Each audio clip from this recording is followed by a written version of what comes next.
আসসালামু আলাইকুম, তোমরা সবাই কেমন আছো? Welcome to Ayesha's kitchen.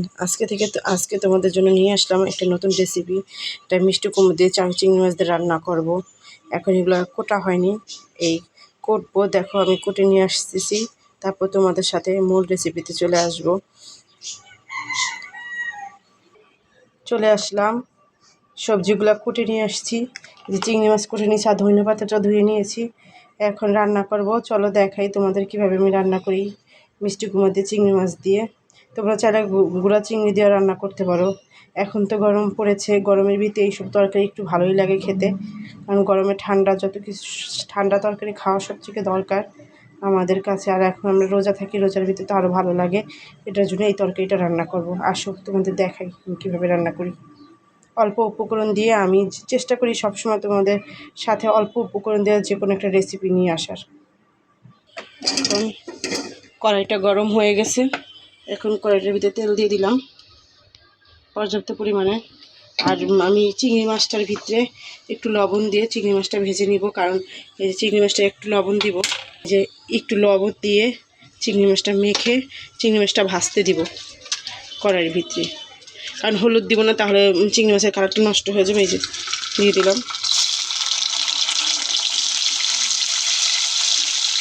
সবগুলো চিংড়ি মাছ ভেজে নেব। চিংড়ি মাছটা ভেজে এই চুলার ভিতরে আমি এই কড়াইয়ের ভিতরে আমি তরকারিটা মিষ্টি কুমড়ের তরকারিটা বসাই দেবো। কে কে তোমরা মিষ্টি কুমড় খাও শখ করে একটু কমেন্ট করে জানাবা। আমার কাছে অনেক ভালো লাগে, আমার মেয়েরা অনেক শখ করে খায় এই মিষ্টি কুমড় দিয়ে চিংড়ি মাছটা রান্না করলে। একদম অল্প উপকরণে এই মাছটা রান্না করতেছি আমি, তোমাদের সাথে রেসিপিটা শেয়ার করার জন্য আসলাম।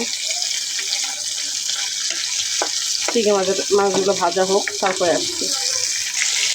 চিংড়ি মাছগুলো ভাজা হয়ে গেছে, এখন একটা একটা করে চিংড়ি মাছ উঠিয়ে নেব। সেগুলো ফেলে এটা গুঁড়া চিংড়ি দিয়েও করতে পারবে।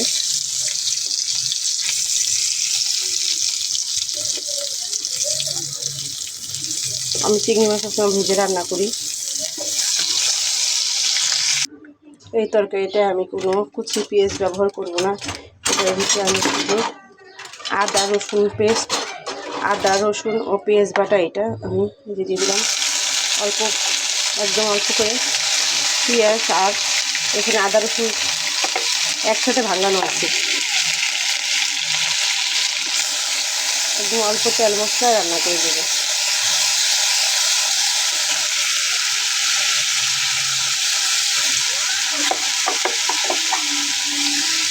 2 চামচ মতো পেঁয়াজ দিয়ে দিছি। দেখছি একদম আরেকটু তেল লাগবে, বেশি না, অল্প একটু তেল লাগবে।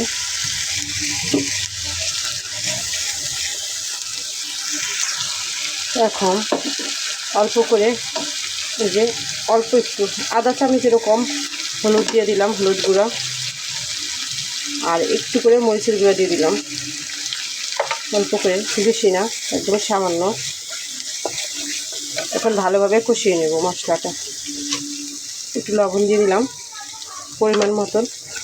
তোমরা চাইলে এটার সাথে কুচি পেঁয়াজ দিতে পারো, কিন্তু আমি কুচি পেঁয়াজ দেবো না, কুচি পেঁয়াজ দিলে চেয়ে থাকে। অল্প করে হালকা পাতলা ঝোল করবো আমি, এটার জন্য বাটা পেঁয়াজটা দিয়েছি। বাটা পেঁয়াজটা দিলে তরকারির ঝোলটা ভালো হয়, এটার জন্য আমি দিলাম এটা।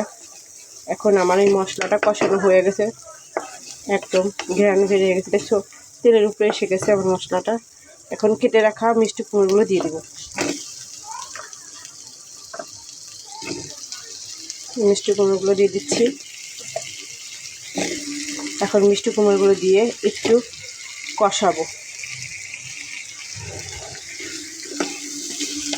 মশলার সাথে মিশিয়ে একটু 5 মিনিটের মতন ভালোভাবে কষিয়ে নেব মিষ্টি কুমড়োটা।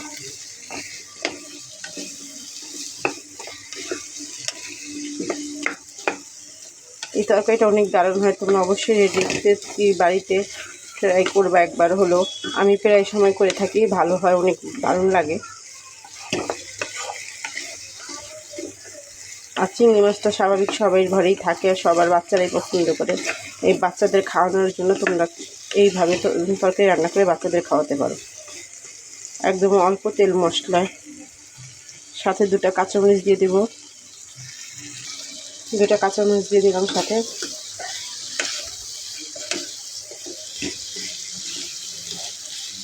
কষানো হতে থাক, ভালোভাবে কষানোর পরে আর একটাও কথা বলতে চাই তোমাদের সাথে। এই যে দেখো, রমজান মাস, আমরা হলাম পাপি বান্দা, আমাদের সামনে রমজান মাস থাকে না। দেখতে দেখতে আজকে 22শে রমজান, 22 না 23 রমজান চলছে। তাহলে কিভাবে রমজান মাসটা চলে গেল, চোখের পলকে আসতেও দেরি নেই, শেষেতেও দেরি নেই। আমরা জানি না কে কিভাবে আল্লাহর কাছ থেকে গুনাহ মাফ করাতে পারছি কিনা, কিন্তু সবাই এই রমজান মাসে সবে কদরের রাতে আমরা চাইবো যাতে আমরা আল্লাহর কাছ থেকে গুনাহ মাফ করাতে পারি। কারণ সব মুসলমানদের কাছে আল্লাহ বলছে এই রাতে নাকি নামাজ পড়ে দোয়া করলে আল্লাহর কাছে গুনাহ মাফ চাইলে ইনশাল্লাহ আল্লাহ গুনাহ মাফ করে দেয়। তোমরা যারাই আছি সবাই আল্লাহর কাছে গুনাহ মাফ চাবো। কারণ এই বছর বেঁচে আছি, সামনের বছর বেঁচে নাও থাকতে পারে, মরেও যেতে পারি, বলা যায় না কে কার কখন সময় হয়, কে কখন আল্লাহ তাকে টেনে নিয়ে যায়, আল্লাহ ভালো জানে। এটার জন্য সবাই আমাদের উচিত আল্লাহর কাছে গুনাহ মাফ করানো। এই রমজান মাসে আমরা সবাই আল্লাহর কাছে বেশি বেশি করে ইস্তেগফার পাঠ করব, গুনাহ মাফ করানোর জন্য আল্লাহর কাছে দোয়া করব। আর একটা দোয়া করব, আল্লাহুম্মা ইন্নী আফুউন তুহিব্বুল আফওয়া ফা'ফু আন্নী। এই দোয়াটা সবে কদরের রাতে আমরা বেশি বেশি করে পাঠ করব। এটাও গুনাহ মাফ হয় এই দোয়াটা করলে, নবী সাল্লাল্লাহু আলাইহি ওয়াসাল্লাম বলেছেন। তোমরা সবাই চেষ্টা করবা এই দোয়াটা সবে কদরের রাতে বেশি বেশি করে আমল করার, কোরআন তেলাওয়াত করার। যে আমার কথা বলতে বলতে আমার মিষ্টি কুমড়ার তরকারিটা প্রায় কষানো হয়ে আসছে, একটু তেলের উপরে এসে গেছে। এখন আমি ঝোল দিয়ে দিব। এখন ঝোলটাতে কষানো হয়ে গেছে।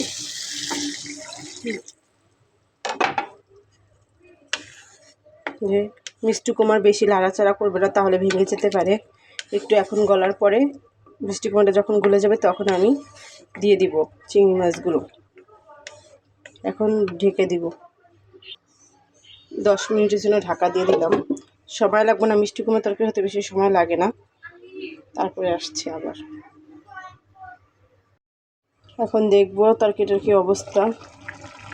এই দেখো তরকারির অবস্থা, তরকারিটা প্রায় হয়ে আসছে। এখানে একটু লবণ দিয়ে দেবো আন্দাজ মতন। দেখছো মিষ্টি কুমড়াগুলো গলে গেছে, আর একটু সময় লাগবে। মিষ্টি কুমড়া তরকারি হতে সময় লাগে না। এখন ভেজে রাখা চিংড়ি মাছগুলো দিয়ে দেবো।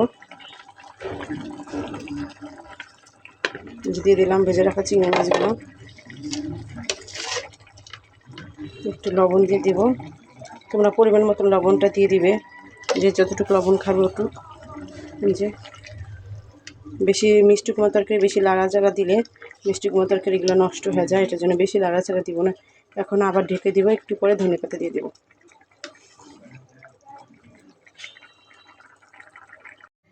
হয়ে গেছে তরকারিটা। এখন একটু ধনেপাতা দিয়ে দেব স্বাদের জন্য, ঘ্রাণের জন্য। সো মিষ্টি কুমড়াগুলো গলে গেছে। বেশি নাড়াচাড়া দিলে কি হয়, মিষ্টি কুমড়া তরকারিটা ক্ষয়ে যায়। যে বেশি লাড়াচাড়া দিইনি এটার জন্য। এই যে ধনেপাতা দিয়ে এখন নামিয়ে ফেলাবো।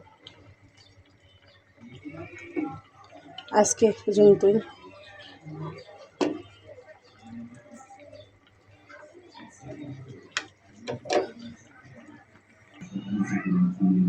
দেখো এখন ফাইনাল লুকটা দেখাবো। একদম হয়ে গেছে আমার মিষ্টি কুমড়াতে চিংড়ি মাছের তরকারি। দেখছো ধোয়া উঠতেছে, দেখো কেমন হয়েছে, অবশ্যই তোমরা জানাবে। আজকে এ পর্যন্তই।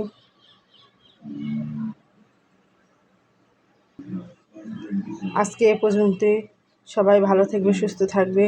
আর আমার এই রেসিপিটা রান্না করে দেখবে কেমন হয়েছে, অবশ্যই তোমরা জানাবে। যে যেখান থেকে আমার ভিডিওটা দেখছে অবশ্যই লাইক দিয়ে দেখা শুরু করবে। আর আমার কথা যদি কোনো ভুল ত্রুটি হয়ে থাকে অবশ্যই ক্ষমা দৃষ্টিতে দেখবে। আর আজকে একটা কথা বলছি, আজকে ইউটিউব জগতে এসে আমি অনেক বন্ধু পেয়েছি, বোন পেয়েছি। তার মধ্যে আশার, 5 স্টার, তারপরে রবিনা আছে, শ্রীরূপা আছে, কবিতা আছে, তারপর জান্নাত আপু আছে, আরও কয়েকজন আপু আছে, রিম্পা দিদি আছে, আর সিদ্দিকা, আশা সিদ্দিকা আছে, আরও অনেক বোনেরা আছে আমার। আর জীবন নদী দিদি, তার কথা তো বলবো না, অনেক সাপোর্টিভ, অনেক ভালো মনের একটা মানুষ। দিদি তুমি কোথায় আছো? আজকে কতদিন যাবো তোমাকে দেখতে পারছি না, অনেক কষ্ট লাগে দিদি। তুমি যে যদি দেখে থাকো অবশ্যই আমার জন্য দোয়া করবো, আর তোমার জন্য অনেক অনেক দোয়া রইলো। তুমি ভালো থেকো, সুস্থ থেকো। আর যে এখনও আমার সাবস্ক্রাইব করেনি, অবশ্যই একটা লাইক দিয়ে একটু সাবস্ক্রাইব করে দেবো, বেল আইকনটি ক্লিক করে দিবে, যাতে আমার ভিডিও ছাড়ার সাথে সাথে তোমাদের কাছে পৌঁছে যায়। আর আমার ভিডিওটা দেখা নোটিফিকেশন পাওয়া মাত্র একটু দেখে দেবে প্লিজ, তোমাদের কাছে একটাই অনুরোধ, প্লিজ একটা লাইক দিয়ে দেবে, একটু সাবস্ক্রাইব করে দেবো। আজকে এ পর্যন্ত, আল্লাহ হাফেজ। তোমরা ভালো থেকো, সুস্থ থাকো, আগামী দিনগুলো যেন ভালো হয় এই দোয়াই রইল।